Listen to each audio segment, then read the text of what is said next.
గాలి శ్రీనివాస్ గారు కేసీఆర్ని కుటుంబ పాలన అంటున్నారు. వాళ్ళంతా ఎన్నుకోబడ్డవారు, డైరెక్ట్గా అటో ఇటో ఎన్నుకోబడ్డవారు. వాళ్ళు టికెట్లు ఇస్తే ఇచ్చారు కావచ్చు, మీ అభిప్రాయాల్లో కుటుంబ పాలనే కావచ్చు.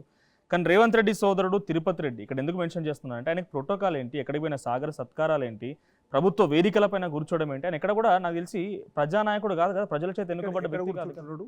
వికారాబాద్లో ఏకం కలెక్టర్ వచ్చి వారి జిల్లాలో అంటే జనరల్గా ఒక ముఖ్యమంత్రిగా ప్రధానమంత్రిగా ఏదైనా హోదాలు ఉన్న వారి కుటుంబానికి కూడా రక్షణ కల్పించిన బాధ్యత సంబంధిత అథారిటీపై ఉంటుంది. ఇనాగ్రేషన్లు చేస్తున్నారు, శిలాఫలకాలు. అక్కడ వారి హోదా ఇంద్రమ్మ కమిటీ సభ్యుడిగా ఉన్నాడా, అక్కడ హోదా ఏముందో చూడాలి.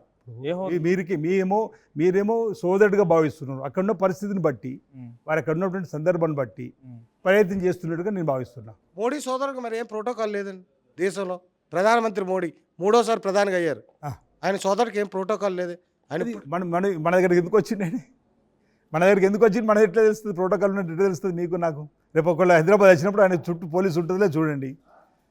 మీ కుటుంబంలో మీ సోదరుడు ప్రోటోకాల్ తీసుకుంటున్నారా? మీ కుటుంబంలో అంటే రాజ్యాంగ పదవులు ఉన్నటువంటి వాళ్ళ కోసం రక్షణ ఉంటుందని నేను భావిస్తున్నా. రాజ్యాంగం అంటే ముఖ్యమంత్రి, ప్రోటోకాల్ అంటే రక్షణ అంటే ఏ స్థాయి వరకు రక్షణ? ముఖ్యమంత్రి, ప్రధానమంత్రి, గవర్నర్ ఇలాంటి వాళ్ళకి సంబంధించి ఉంటుందనేది మనం చూస్తున్నాం కాబట్టి. సార్ అది ఏం జరుగుతుందని చూడాలి. అది మీరు అనేంత వరకు నాకు తెలియదు, అదేందో తెలుసుకుంటా.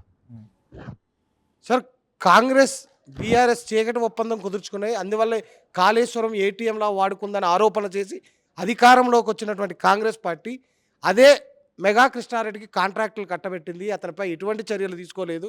అంటే ఏంది మెగాతో మీ ముఖ్యమంత్రి గారికి ఒప్పందం కుదిరిందా? అంటే పీసీసీ అధ్యక్షుడు హోదాలో మెగా కృష్ణారెడ్డి ఆంధ్రావాడిని ఒక్కానిచ్చినటువంటి మీ సీఎం రేవంత్ రెడ్డి మళ్ళీ ఎందుకు అదే మెగా కృష్ణారెడ్డికి 1000 కోట్లు కాంట్రాక్టులు దోచిపెడుతున్నారు? కాంగ్రెస్ బీజేపీ ఒకటంటే ఎవరైనా నమ్ముతారా అండి? భిన్న ధృవాలు రెండు. కాంగ్రెస్ బీఆర్ఎస్ ఇక్కడ బీఆర్ఎస్ గద్దె దించింది కాంగ్రెస్ పార్టీ కదా. కాంగ్రెస్ ఒకటి ఎందుకు అవుతుంది? బీఆర్ఎస్ పార్టీ గద్దె దించింది మా రేవంత్ రెడ్డి గారు, మా కాంగ్రెస్ పార్టీ. ఇంద్రమ్మ పాలన నచ్చింది.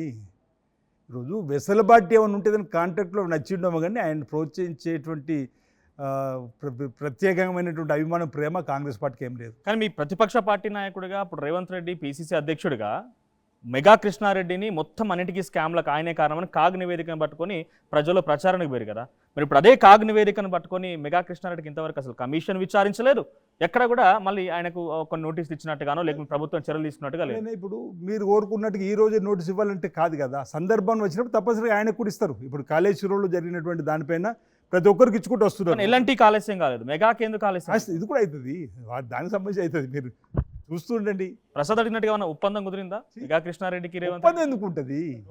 తర్వాత సంగతి కనీసం కొత్త ప్రాజెక్ట్ కూడా ఇస్తున్నారు. కొడంగల్ లిఫ్ట్ ఇరిగేషన్లో మళ్ళీ ఒక ప్రాజెక్ట్ ఇచ్చారు ఆయనకి. నా మాట నేనేమంటుంటే, ఒకవేళ అతనికి సంబంధించినటువంటి వెసులుబాటు ఉన్నప్పుడు కాంట్రాక్టర్ రావడం వేరు, ప్రోత్సహించడం వేరు. అది ఆంధ్ర కాంట్రాక్టర్ అని అతన్ని వెళ్ళగొడతానని చెప్పి మీరు ఆంధ్ర కాంట్రాక్టర్ ఎందుకు వెళ్ళగొట్టట్లేదు? 1.5 సంవత్సరాల కాలం పట్టింది.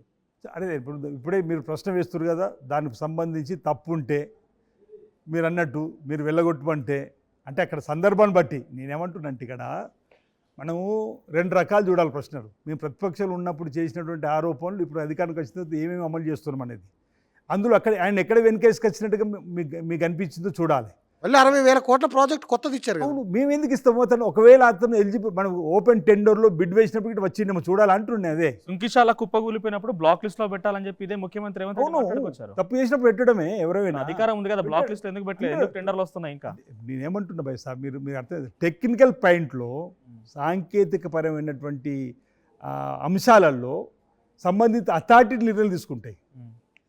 అతను ఒకవేళ తప్పు చేసినట్టు తప్పనిసరిగా అతనిపై చర్య తీసుకుంటారు. అవసరమైతే బ్లాక్ లిస్ట్ పెడతారు, దానికైనా పెనాల్టీ కడతాడు, లేకపోతే మళ్ళీ దానికి రియోగ్ చేసుకుంటూ అవన్నీ రకరకాల అన్నటువంటి ఉంటాయి. అవన్నీ మీరు అధికారులు వేయవలసినటువంటి ప్రశ్నలు కూడా. అయినా నాకున్నటువంటి సమాచారం మేరకు, నాకున్నటువంటి ఆలోచన మేరకు అవినీతి చేసే వారితో కాగలనే ఆలోచన మాకు లేదు. ఈరోజు తెలంగాణ అభివృద్ధి చేసే క్రమంలో మీరు చేసే డెవలప్మెంట్లో వెసులుబాటు ప్రకారం వారికి వస్తే మనం చెప్పలేము. ఇండియా పాకిస్తాన్ తాజా అప్డేట్స్ కోసం డౌన్లోడ్ చేసుకోండి RTV లైవ్ యాప్.